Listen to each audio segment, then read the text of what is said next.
Bom dia, boa tarde, boa noite para você que é torcedora, para você que é torcedor do Santos Futebol Clube, que até segunda ordem ou próximo jogo está muito feliz, né? O Santos permitiu que a gente tenha uma semana melhor. Eu achei bom o jogo ser na terça, porque dá para a gente ficar mais tempo feliz até o próximo jogo, que a gente já não sabe se vai continuar feliz. Bom, eu sou a Anita Efraim, como sempre comigo está Isabel Nascimento. Tudo bem com você, Isabel? Tudo ótimo. Tudo maravilhoso, né? Tudo incrível, que manhã maravilhosa. Fui dormir 2 da manhã porque eu tava muito animada. Ao mesmo tempo, tudo aconteceu, eu tava vendo o jogo, tava estudando no MBA. A Anitta sabe como é essa vida de estudante e torcedora sofredora do Santos. Então, eu realmente estou muito feliz. E é isso. Aqui conosco, Rafael Prats, comentarista da ESPN, também da CBN. Acompanhou ontem, né? O jogo, teve esse ilustre Esse privilégio, né? privilégio de ganhar para ver o Santos jogar. Como foi ontem o jogo? E muito obrigada por estar com a gente. Tudo bem, Bel? Tudo bem, Anitta? Bom dia, boa tarde, boa noite a todos e a todas. Foi uma vitória muito importante do Santos, né? Inegavelmente, uma vitória muito expressiva. A gente sempre trata o mata-mata Libertadores, eu particularmente trato. Eu acho que, assim, pensar em goleada, em um 4-0, em um 5-0, em um 3-0, tudo isso é exceção no mata-mata Libertadores. Eu acho que os jogos serão, assim, muito pegados, vantagem muito mínima, muito curta. Quem vence fora dá um passo para classificar, e o Santos deu um passo, né? Tem o jogo da volta que deve ser tão ou mais complicado do que foi em Quito, mas acho que todo o contexto, pelo que foi a vitória, pelo adversário que o Santos está enfrentando nessa fase oitavas de final, foi um resultado para o Santista celebrar mesmo, que foi muito bom. E, Prates, você ontem falou duas coisas que eu queria comentar. Primeiro é as redes sociais do Santos, que foram nesse sentido, né? Sempre brincando e tal, e eles mesmos foram muito comedidos, assim. Hoje não tem musiquinha, hoje não tem brincadeira, porque esse é o primeiro passo, né? Eu acho que eles não prepararam. Eu acho que eles não acreditaram. Expectativa baixa? Vai preparar? Vai preparar, não. Gastar todo eu achei inteligente. Achei inteligente. Mas, Prates, você ontem, na transmissão da CBN, elegeu Marcos, o melhor jogador do Santos. Aí você pergunta, Anitta, tem um Marcos no Santos? Sim. Marcos Leonardo não entrou. Não. Pará. É. Pará, você elegeu o melhor jogador em campo. Por quê, Prates? E aí já vou emendar uma outra pergunta, que é que muito se fala, né? Por exemplo, o Alisson jogou ontem, depois a gente fala sobre isso, mas tem que colocar jogador com experiência, não dá para ficar colocando molecada. Você acredita mesmo nisso? E você acha que o Pará foi gigante por ter toda essa experiência, porque ele tem 35 anos e correu na altitude de quase 3.000 metros como um moleque de 18. Isso é experiência? Por que Pará foi o melhor em campo? Eu gostei da regularidade do Pará, porque o jogador de futebol, e aí eu acho que independentemente da idade, claro que a idade vai dando uma vivência para alguns momentos, para algumas situações, o Pará entendeu o jogo. Porque, vamos combinar uma coisa, não sei o que vocês acham. Eu não gostei do primeiro tempo do Santos. O Santos fez o gol muito cedo, uma jogada muito boa do Pará pela direita, e o Santos praticamente abdicou de jogar depois do gol. Aí você vai falar o seguinte, olha, era LDU, em Quito, naturalmente a LDU iria pressionar o Santos. Tudo bem que o Santos seria pressionado. Mas o Santos começou a errar alguns passes sem os jogadores do Santos estar pressionados. Erros de passes, assim, erros de técnica mesmo. Então o Santos trocava 2, 3 passes, a impressão que eu tinha é que o Santos com a bola não sabia direito o que fazer no primeiro tempo. Né? Nem vou chegar na parte que o Santos ofereceu gol ao LDU. Ali é uma outra conversa. Agora, porque a LDU nem teve quase o mérito de fazer gol. O Santos deu o gol, que é pior ainda. E o Pará foi um jogador que praticamente não errou defensivamente, participa do lance do primeiro gol, e quando o Santos joga um bom segundo tempo, como jogou em Quito, o Pará foi um jogador que sabia a hora de conduzir, sabia a hora de ganhar a falta, sabia a hora de soltar a bola. Então, assim, talvez ele não tenha sido o mais decisivo do jogo, mas acho que ele foi o mais regular. E eu escolhi o Pará o melhor em campo pela regularidade dele, por ter errado pouco, ter participado do gol do Santos no primeiro e ter tido uma atuação, assim, praticamente sem erros, defensivamente principalmente. E sobre jogo de ida e volta, né? Você acha que foi bom para o Santos começar esse jogo fora de casa, conseguir definir em casa? Eu acho que com o Ceará, o Santos não conseguiu ter essa vantagem dentro de casa, falhou muito, deixou o Ceará totalmente à vontade na Vila Belmiro. Você acha que foi importante esse jogo ter começado no Equador? Assim, Bel, eu não tenho uma conclusão assim, é melhor decidir em casa ou fora. Claro que o primeiro jogo condiciona muito o segundo, né?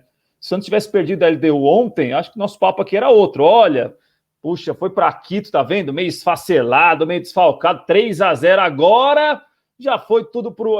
Então, assim, foi um grande resultado, mas precisa confirmar na Vila, né? Com a vantagem. O que eu acho que é importante que a gente sempre ressalta aqui, eu acompanho, obviamente, muito vocês no podcast, o seu canal está impressionante, Parcialmente Santista. É uma questão de horas para batermos 33 mil, no mínimo 33. Aí o que acontece?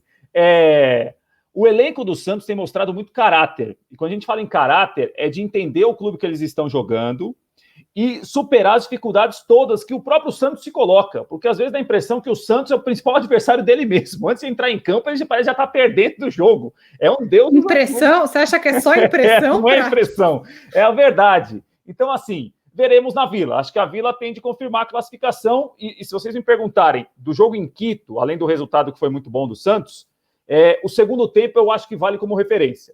Acho que o Santos tem condições de jogar na Vila o que jogou no segundo tempo no Equador. O primeiro, não. O primeiro, se a ideia é defender um pouco mais, ficar menos tempo com a bola, ok, mas que faça isso bem feito. Não que com a bola fique entregando a bola para a LDU e toda hora a LDU vai para o lado direito.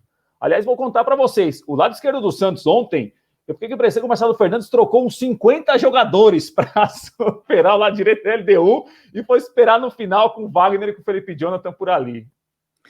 O nosso colega, amigo, parceiro, Felipe Noronha, ele tem falado sobre o presuntismo, né, Prates? Não sei se você já é um adepto.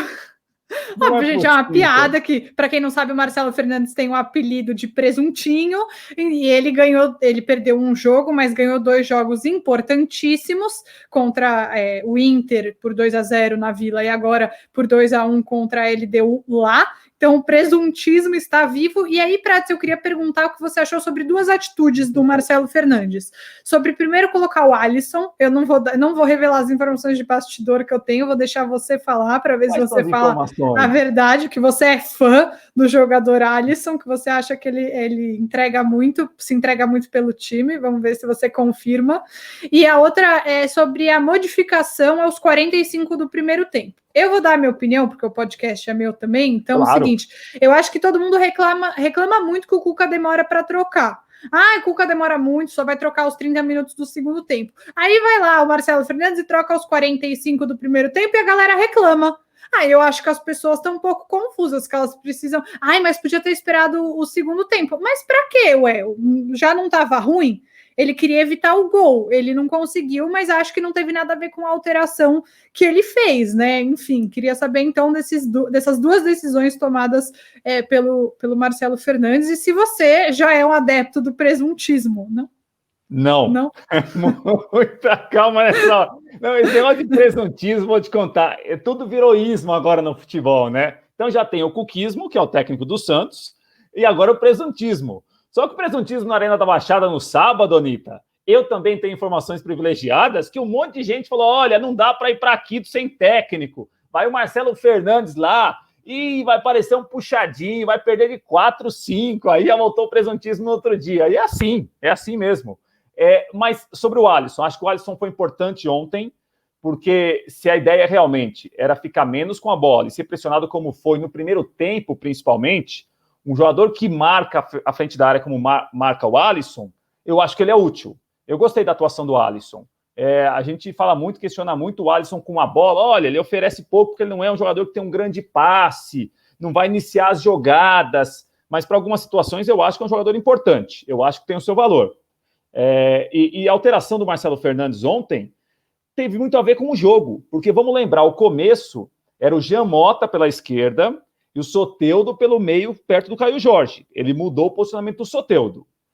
O que acontece, que eu acho que ele imaginou com o Jean Mota, o lateral da LDU, Perlaça, é muito bom para atacar. Eu vou precisar de alguém que acompanhe por ali. O Jean Mota não acompanhava tanto. O Jean Mota, em alguns momentos, deixou o Felipe Jonathan mano a mano, não ficou do lado esquerdo como eu acho que era para ficar. O Jean Mota vem para o meio, vai o Soteldo para a esquerda. Depois...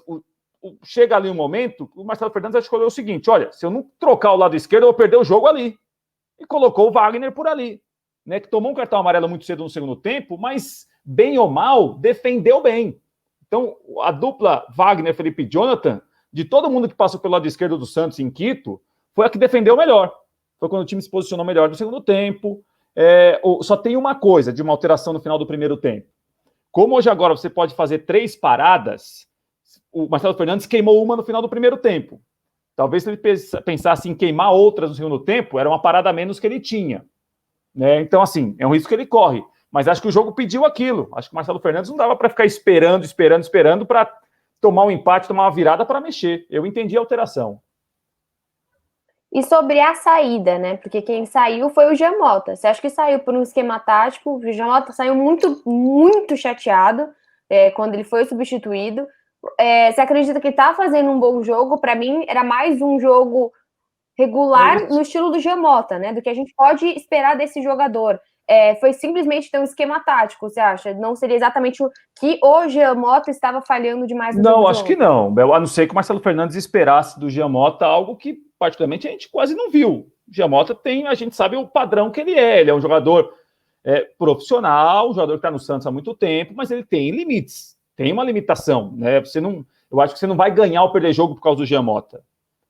Se ele entender taticamente o que tem de ser feito para marcar, para fazer a função, enfim, para ficar ali no local que ele tem que ficar, ok. Mas ali o Jean Mota não estava bem no primeiro tempo. O time não foi bem no primeiro tempo. Né? A gente não pode se enganar pelo gol do Soteldo do primeiro tempo do Santos. Não foi bom em Quito. Eu não gostei, né?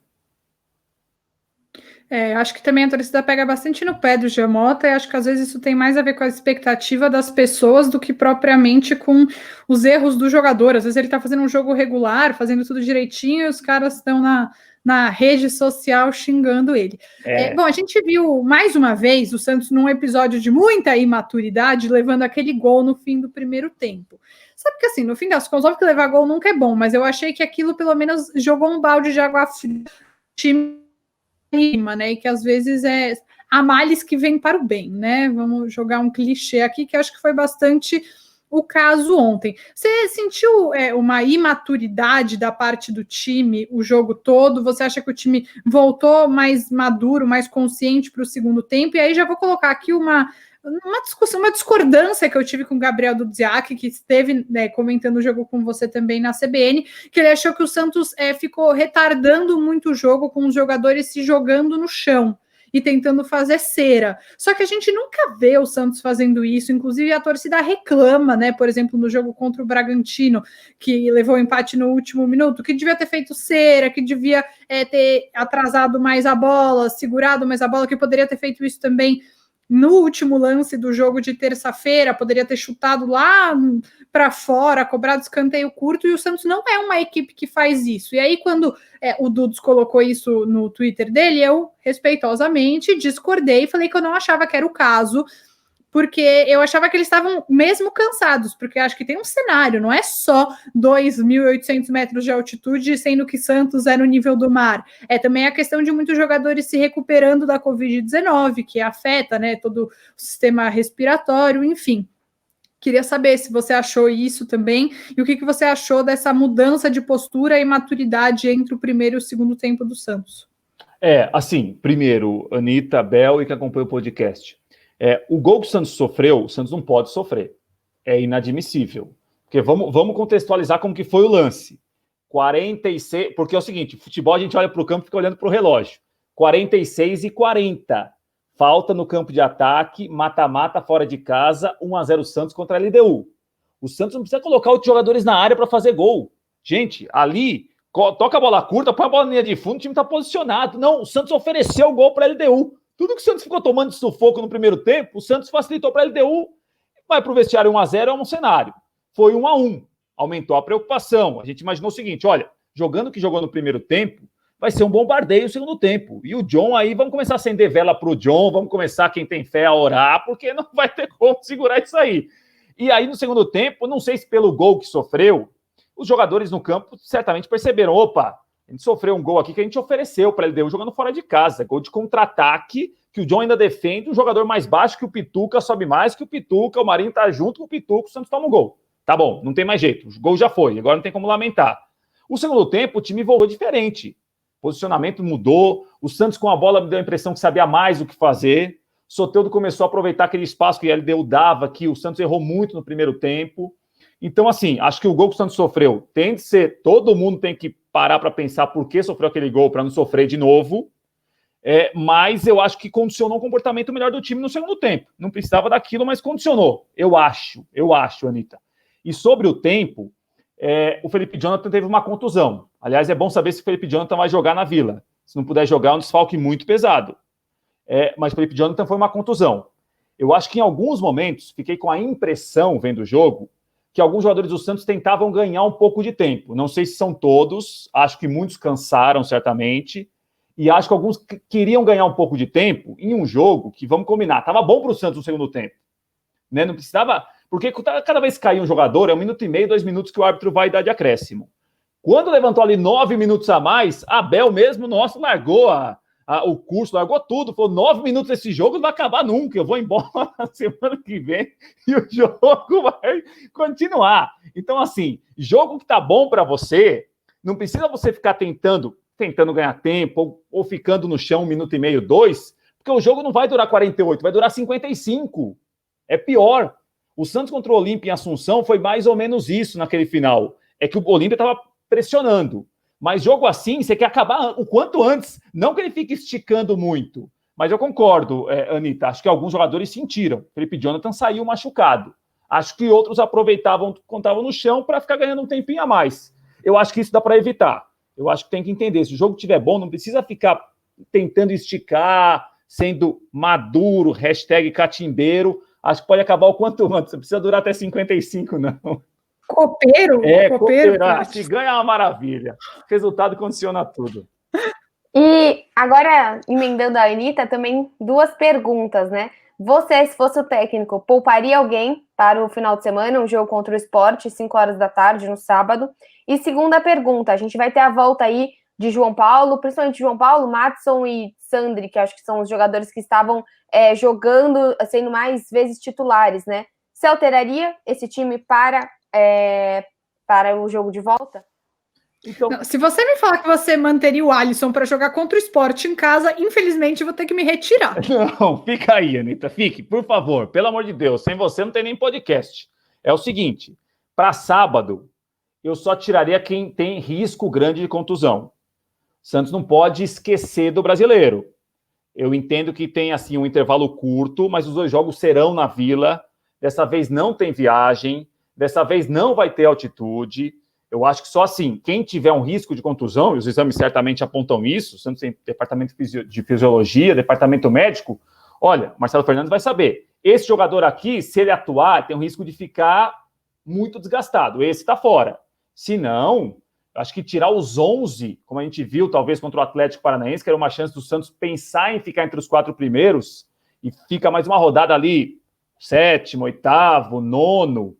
Acho que eu não tiraria todo mundo, não. E no gol, vocês não acham que abre uma discussão, não? Porque o João Paulo estava muito bem. Agora, o John entrou numa fria e entrou bem. Eu acho que abre. Até ali hoje que é o Arzu quem vai decidir. Aliás, acho que a gente precisa falar mais sobre isso, sobre o quanto o Arzu é um profissional relevante, importante, e sobre quanto também os técnicos eles sentam a bunda em cima dessa retórica de preciso de reforços, e quando eles não estão olhando de verdade para o que eles têm. Porque, desculpa, não acho que tem justificativa nenhuma. Ele joga com os pés, ele não sei o quê, para se colocar Everson ou Vladimir, acho que o Vanderlei até dá para entrar numa discussão, mas quando você tem goleiros que nem o João Paulo e o John, que acho que eles se mostraram em níveis muito parecidos, assim, porque o John, apesar de ter levado gol nos últimos 2 jogos, não foi o culpado pelos gols, assim, o principal culpado. Estava levando gol em praticamente todos os jogos, com o João Paulo também, né? Mesmo nas vitórias, o Santos estava tomando gols, que normalmente também não eram culpa do João Paulo. O João Paulo teve 2 falhas, se eu não me engano, acho que uma o juiz anulou o gol, ele teve 2 falhas que os deuses do futebol acabaram ajudando ele para não ser o cara do jogo, né?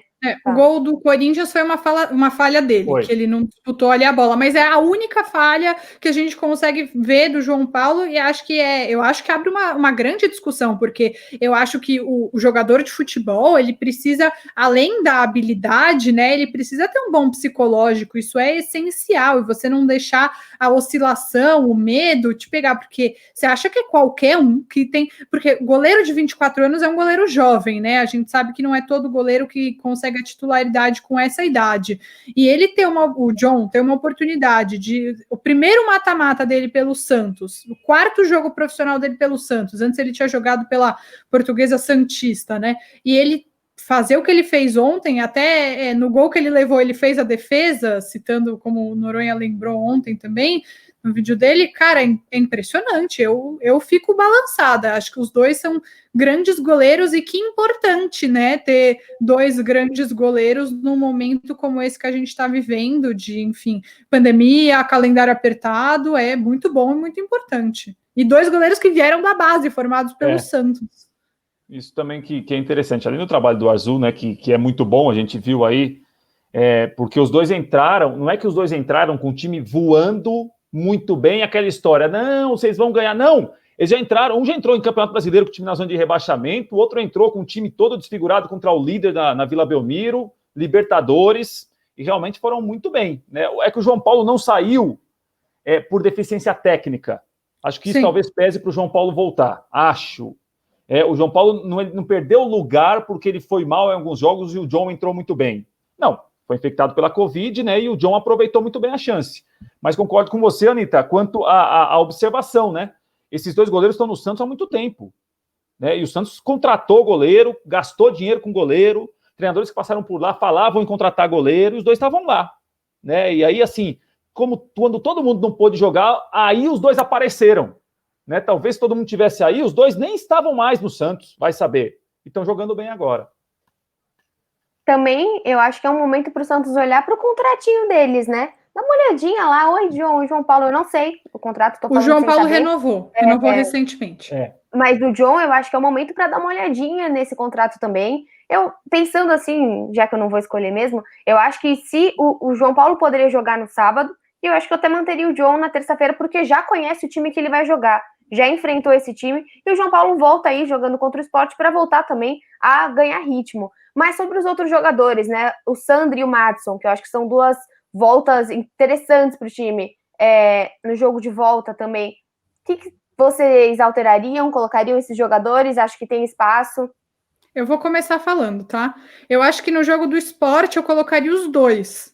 Eu colocaria tanto o Sandri, que ele cria mais no meio-campo. Eu acho que jogando contra o Sport, com todo respeito ao time do Sport, tem que jogar um jogo sério. É importante que o Santos some pontos no Brasileiro, mas eu acho que é relevante. Ventura, né?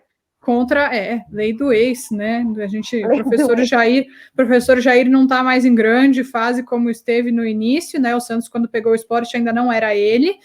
Mas eu acho que um meio de campo mais propositivo é relevante. E o Pará, a gente já falou, né? Um jogador de 35 anos, acho que ele precisa.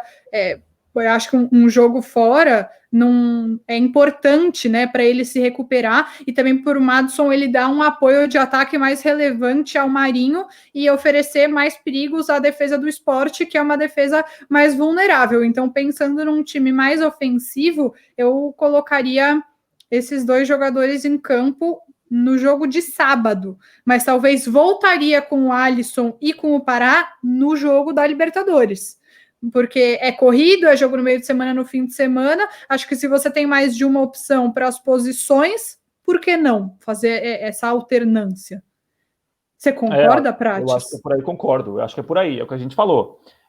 O elenco do Santos é um elenco que foi decantado como elenco. O elenco é fraco, o elenco tem. Em algumas posições, realmente a diferença é grande do titular para o reserva, mas não são em todas as posições. A gente falava do Felipe Jonathan. Felipe Jonathan saiu machucado em Quito. Colocar o Felipe Jonathan no sábado é um risco grande, né? Talvez a contusão seja grave, a gente está falando aqui, gravando. Olha, o Felipe Jonathan vai parar, 15 dias. Ele está fora também no jogo da volta. Mas digamos que seja uma contusão, que tenha uma recuperação curta, rápida, Felipe Jonathan não colocaria no sábado. Aí pode ser o Wagner como lateral esquerdo, né? Que foi também, entre aspas, foi um achado do Santos. É um zagueiro que tem jogado como lateral e assim, e ele defensivamente vai bem. Ele não vai apoiar como o Felipe Jonathan, não é da posição, mas também tem jogado bem. E o Sandro e o Madison são jogadores que não são titulares, mas jogam quase sempre. O Madison chegou a deixar o Pará no banco. Então, assim, esses dois eu acho que tem condição de jogar. O que eu não faria no sábado é mudar todo o time. Não, vou mudar quase os 11. Aí eu acho que o time perde muito. Aí eu acho que o nível cai muito. Mas alguns casos, Madison, Sandro, o próprio João Paulo, se tiver condição, acho que para sábado eles devem jogar, sim. Bom, por fim, acho que ontem, acho que um dos jogadores que talvez eu esperava um pouquinho mais, porque eu sempre defendo muito ele, é o Caio Jorge, né? A gente acabou vendo muito de Marinho e Soteldo no ataque. Até eu falei, putz, o Caio é jovem, né? O Caio é Jorge. O Caio é jovem e ele... Caio Jorge, jovem. E ele pode... É o Caio Jovem Jorge. Então, Young George, ele poderia... Muito tempo nesse debate. Acho que ele poderia ter aparecido mais no ataque. E eu acho que também o Santos acaba se perdendo um pouco, porque o Marcos Leonardo não fez grandes partidas que você se impressionasse, como a gente se impressionou com partidas do Sandro, com partidas do João Paulo, partidas das meninas, e o Raniel continua sem condições, né? O que vocês acharam da partida do Caio Jorge? Que eu acho que de todos os setores do campo falta só a pontinha lá na frente pra gente comentar. Vai, Prates, eu quero só lembrar, depois queria falar da zaga antes da gente acabar, mas queria que o Prates falasse sobre KJ. Não, KJ em Quito não gostei. O Caio Jorge é um jogador que ajuda muito o time, porque como o Santos tem um problema seríssimo no meio campo, muitas vezes ele volta para jogar. O que eu sinto falta do Caio Jorge é que me parece que ele joga de quase tudo menos de centroavante no Santos, vocês já perceberam? Ele volta para ajudar, ele sai da área, ele abre espaço para todo mundo. Só que mas Prates, aí a culpa é dele? Não. A culpa é dele? Não. Mas vou te falar uma coisa que eu tenho visto no Caio Jorge. Não sei se vocês também acham. O Caio Jorge tem caído muito. Eu não sei se ele está escorregando muito. Eu estou falando sério isso. Ele caiu no momento bem decisivo ontem. Ele teve uma baita de uma chance e ele caiu. Ele escorregou. Mas ele para o time é importante. Eu acho que ele tem, até pela idade, vai crescer, tem uma margem grande para evoluir. E para esse sistema do Santos hoje, ele não tem alguém como um substituto. Acho que ele tem muito para crescer. Não gostei dele em Quito, não, mas acho que ele vai ajudar muito o time ainda. É jovem e vai oscilar. Eu acho que a gente só não pode querer queimar tanto ele por causa disso. E aí, eu queria falar da zaga. A gente acabou não passando por isso, mas eu acho que a gente precisa exaltar o Luiz Felipe, que fez uma grande partida ontem. Ele é discreto, né? O Santos, quando levou aquele gol, a culpa foi mais do Pituca, que eu achei que não fez um bom jogo, né? Também não é a posição dele, mas enfim... ele errou naquele lance 2 vezes, né? Errou no meio de campo e errou ali na frente do gol quando não disputou a bola, mas a zaga do Santos foi bastante segura. O Veríssimo não teve uma noite de gala, como tem às vezes, mas acho que nessas circunstâncias tinha que fazer o arroz com feijão. Eu falei lá no começo do podcast sobre a questão do psicológico, né? Sobre como o psicológico é importante, e o Luiz Felipe muitas vezes ele passava para a torcida uma impressão de ser... A Bel tá rindo e eu não sei do que. Então, eu também fiquei curioso. Desde o momento que a gente falou que o Caio Jorge só caiu, eu olhei para a Bel, ela só tá rindo lá, com o microfone fechado. Alguém contou uma piada no WhatsApp? Quem tá só ouvindo não tá vendo? Não, é porque quando a Anitta falou, porque o Caio, eu não consegui parar de pensar em Caio, Young, George, KJ. Isso daí vai viralizar. Foi só na minha cabeça isso mesmo, por isso que eu não passei, porque não tem graça. Na minha cabeça tem. Mas, como eu falei, o psicológico, né? Falei do Pará, que é um cara que tem essa força e tal. E o Luiz Felipe, muitas vezes, ele passa para o torcedor uma impressão, passou, né, em algumas ocasiões, uma ocasião de ser inseguro, recuar muito a bola, sempre mandar para o goleiro, ele faz muito isso. Ele tem um histórico muito complicado desde o ano passado, quando ele falhou no Campeonato Brasileiro contra o Corinthians, e aí ele levou uma geladeira zaça, e aí o Cuca começou a recolocar ele, e acho que ganhando minutos, aos poucos, ele começou a jogar melhor. E eu queria que você falasse um pouco sobre ele, Prates, e também sobre essa capacidade, essa capacidade não é a própria do Cuca, mas essa relevância de você recuperar jogadores, porque às vezes você coloca o cara na geladeira, ele é um ativo do clube. Eu só acho isso justo. Não, eu só acho isso justo, porque você precisa de ter, por exemplo, ontem, você falou 2 vezes que o Pituca falhou. Eu nem lembrei disso para falar no meu vídeo, porque o Pituca tem tanta uma regularidade no Santos que você tem tantas coisas positivas para falar do jogador que é óbvio que uma hora ele vai falhar. E eu acho que o Luiz Felipe faltou um pouco disso, essa sensibilidade dele dentro do Santos, de você dar mais jogos para ele mesmo. E aí eu li uma coisa no Twitter, desculpa, Pratson, antes de você falar, que eu gostei muito e queria reforçar aqui, desculpa, a gente não sei agora quem foi, mas óbvio, um torcedor do Santos falando, vocês viram como a gente ficou seguro com a entrada do Palha, do Wagner Leonardo, como a gente se sentiu tranquilo, porque ele foi ganhando minutos ao longo do tempo. Então Ele também foi muito assim, né, Ni? Sim, você fazer uma introdução correta. Também, diferente, totalmente, absolutamente diferente do que acontece com o Lucas Lourenço. Que ele só colocado no fogo. 15 minutos, vai, faz o gol. Ou 15 minutos, dá uma jogadinha aí, porque esse cara tá cansado, você dá uma jogada. Então, eu acho que isso deixa o Lucas Lourenço também um cara muito mais nervoso na hora que ele entra, porque ele já entra querendo fazer, ele entra querendo mostrar que ele é melhor que o Giamota, seja quem for ali na posição. E agora o convidado pode falar, eu acho. Mas a importância de dar essa minutagem e de você passar segurança. Aí pode ser um moleque da base ou um jogador que estava na geladeira colocado por outro treinador ainda, né? Não, eu gostei do Luiz Felipe em Quito. O Luiz Felipe teve algumas atuações, a gente tem de levar em consideração que é um jogador que tem dificuldade para ter uma sequência, né? E aquela história, ninguém se machuca porque quer, obviamente. Mas o Luiz Felipe, nessa história de entra em um jogo, aí fica fora em 6, volta no outro, entra um pouco no outro. Claro que isso aí também tira a confiança de qualquer um. E ele foi bem em Quito. A defesa do Santos, os dois zagueiros do Santos não foram assim espetaculares, mas praticamente não erraram. E eles estavam marcando um jogador que tem feito um gol atrás do outro, que é o Martínez Borja, que usa muito bem o corpo, mas teve que sair muitas vezes da área, porque a bola para ele lá entre os zagueiros do Santos estava ruim para chegar. Então, assim, o Veríssimo, bem de novo. Luiz Felipe foi bem. Eu acho que você pode tentar recuperar alguns jogadores. Isso vale para os jovens também, né? O Santos está colocando muitos jogadores jovens. Além de ser uma cultura do clube, é um momento absolutamente especial. Porque dificilmente algum treinador no Brasil ainda fala o seguinte, não, eu tenho aqui quantos? 12 jovens? Não precisa contratar ninguém, vou trabalhar com os 12. Todo mundo quer jogador pronto. Você precisa falar uma ou duas vezes, o cidadão já sabe o que tem que fazer, sua paciência é menor, ele também sabe que é menor, já tem 30 anos. Um de 18 ou de 19, você vai ter que trabalhar, você vai aperfeiçoar, ele vai fazer um jogo muito bom, aí ele vai para a rede social, ele vai achar que ele é o Pelé, você tem que falar que ele não é o Pelé, tem tudo isso, entendeu? Então, assim... Gente, nos destaques do Instagram do John tem o DVD dele, eu achei tão fofo. Tem os melhores lá, que bonitinho. Mas é isso, a situação do Santos é para recuperar jogador. Que tem jogador, né, Anitta e Bel, que a gente já conhece. O Giamota, pelo tempo que está no Santos, o Giamota a gente já sabe mais ou menos o limite que ele tem. Aí é um jogador que pode ter uma fase boa, mas a gente sabe que tem limite.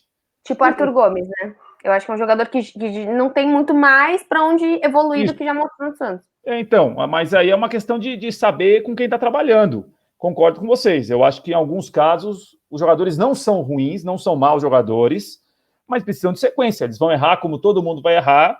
E o Luiz Felipe pode fazer um jogo bom como fez uma Libertadores, que não é pouca coisa, é muita coisa, né? Tô no mudo, desculpa. Não, mas é isso, então, Prato. Vamos só, então, para fechar. O que o Santos precisa fazer no próximo jogo da Libertadores? Acho que esse é o mais importante agora. Lembrando que pode perder de até... Não quero que isso aconteça, mas pode perder de até um gol de diferença. 1-0, pode perder de 1-0. Agora vem a parte cavaleiro do apocalipse da minha participação. Peraí, deixa eu dar a informação. O Santos pode empatar qualquer resultado, ganhar qualquer resultado e perder de 1-0, que se classifica. 2-1 é pênaltis. Quem quer pênaltis? Ninguém quer pênaltis. Então o Santos... Faça o favor, agora vai lá, Cavaleiro do Apocalipse, como sempre. Gente, eu vou contar um bastidor sobre o Rafael Prats. Ele é o maior censor de comemoração antecipada da história. Você não pode comemorar nada antes que ele vai falar, calma, não é assim. Vai com calma. Bel, eu tô mentindo? É que eu concordo com uma posição de calma, porque eu fui instruída aqui em casa com a frase, o jogo só acaba quando termina. Não, mas o Prats é o maior censor de comemoração. Nossa, que ótima campanha do Santos. Ele fala, não é assim. Vocês têm que ir com calma nessa sua colocação. O João é mais ou menos. Aquela história é campeão. É campeão mais, sempre tem um mais, né? Bom, vai lá, o Cavaleiro do Apocalipse. Não, eu queria, e aí quem está acompanhando, quem vai acompanhar o vídeo, vai ficar prestando atenção na fisionomia das duas cidadãs aí de cima. Isabel Nascimento e Anitta Efraim. Vila Belmiro, terça-feira, jogo da volta, Santos e LDU. 39 do segundo tempo, LDU faz 1-0. O jogo vai até 52. É o seguinte, 1-0 LDU dá Santos, mas 2-0 LDU dá LDU, né? E aí aquela história. É tipo o jogo do São Paulo, né? Exato. Que acho que tava isso. 3-3, aí ficou 4-3 e daí lascou tudo, meu Deus. Aí sai para tentar empatar o jogo, com risco de tomar o segundo. Fica todo mundo atrás rebatendo bola e acendendo vela e olhando para o relógio para o tempo acabar. Aí o juiz dá 9. Aí o juiz dá 9, morre todo mundo. Mas o que acontece... Ontem as pessoas me perguntaram se eu estava viva. Imagina se isso acontece sabendo que o Santos é bom você ter essa informação aqui. Você está viva? Tô. Tá. Então, aí o que acontece? Acho que o jogo na Vila... o Santos tem que entender que tem uma vantagem, mas acho que assim, não dá para pensar na vantagem o tempo todo. Por isso que eu falo, acho que o Santos tem que olhar o que fez no segundo tempo em Quito, dá para repetir aquilo até um pouco melhor, de ficar um pouco mais com a bola, o time tem qualidade, tem jogador para trocar mais passe, e aí entender que a LDU é uma equipe que mesmo fora de Quito vai sair para atacar o Santos. Né? Como que o Santos vai corrigir o lado esquerdo que sofreu empate do jogo? Tem tudo isso. Mas eu acho que assim, a classificação é bem possível, mas deve ser um jogo difícil na Vila, porque a LDU tem qualidade, tem dramaticidade envolvida, e não é para rir, Anitta, tô falando sério. Eu acho que também a questão da Vila vem com peso, né? O Santos esse ano não tá fazendo bons jogos na Vila Belmiro, faz até jogos melhores fora de casa do que em casa. E aí você tá falando nesse episódio, e eu acabei lembrando do Jobson, não sei porquê. Você falou, na saída de bola, se sair com a bola, levar um erro. Eu acho que até que o Jobson é um jogador que acabou se perdendo um pouquinho nessas modificações, a entrada do Balieiro e tal. Mas esse podcast já tá ficando 40 minutos, eu acho que a gente pode fazer um programa só sobre o Jobson. 40 minutos sobre o Jobson uma próxima vez. E tem muita coisa ainda para falar. E eu espero que da próxima vez que a gente se fale, que a gente esteja classificado, esperando o Guarani para jogar contra o Santos, que acho que é isso que a gente mais quer. Mas calma, que senão o Prato fica bravo com você, que você não pode comemorar adiantado. Eu não. Ninguém quer ficar igual o torcedor de São Paulo, que achou que com 4-2 estava classificado, levou o gol, né, Prates? Vamos se prevenir desse tipo de situação. Mas acho que o torcedor do Santos é comedido nesse sentido, sabe que toda desgraça é pouco para esse time, então ninguém está comemorando antes da hora, nem mesmo as redes sociais do Santos. Rafael Prates, muito obrigada a você que esteve com a gente. Mais uma vez, você é sempre bem-vindo no Alvinegras da Vila, e sei também que no Imparcialmente Santista. Você estará, Rafael Prates, na transmissão do próximo jogo ou ainda não sabe? Ainda não sei. Saberei no final de semana. Quero agradecer o convite de vocês. Acompanho sempre o podcast Alvinegras da Vila e quero repetir e reforçar o seguinte. Atenção, você que acompanha o Imparcialmente Santista. Faltam aí, sei lá, 80 pessoas para 30 mil. Fale com seu amiguinho, com sua amiguinha, para também se inscrever no canal. É ou não é, Bel? Isso, é claro. A gente acabou de bater 10 mil no Instagram. E quem for o 30 do 30 mil, que eu não sei falar, vai ganhar uma... O que ele vai ganhar? Não sei o que ele vai ganhar. Curtida. Exatamente, tudo no mundo, de Rafael Prates até. O Prates pode fazer uma declaração para quem for o 30 mil do meu canal. A Anitta faz também. E muito obrigada, gente. Não esquece, de verdade, se inscrever aqui no canal, acompanhar a gente aqui no Spotify, ou seja, onde você estiver ouvindo, acompanhar nossas redes sociais, diga Anitta. E, gente, para você que ainda não baixou, baixa o aplicativo da Orelo, e ouve o podcast por lá, daqui em diante, porque assim você apoia a gente. Lá você pode apoiar a gente com um valor à sua escolha, e cada reprodução do podcast por lá tem que ser 70%, não vale dar o play 1 segundo que não conta. Tem uma retribuição financeira para essas produtoras de conteúdo independentes, então apoie a gente, que a gente pode até contratar o Prates no futuro, quem sabe a gente fique mais atrativo do que a ESPN e a CBN, a gente contrata um membro fixo, Rafael Prates. Parabéns pelo trabalho de vocês, viu? Até a próxima. Obrigado pelo convite. Tchau, gente. Tchau, gente. Até semana que vem.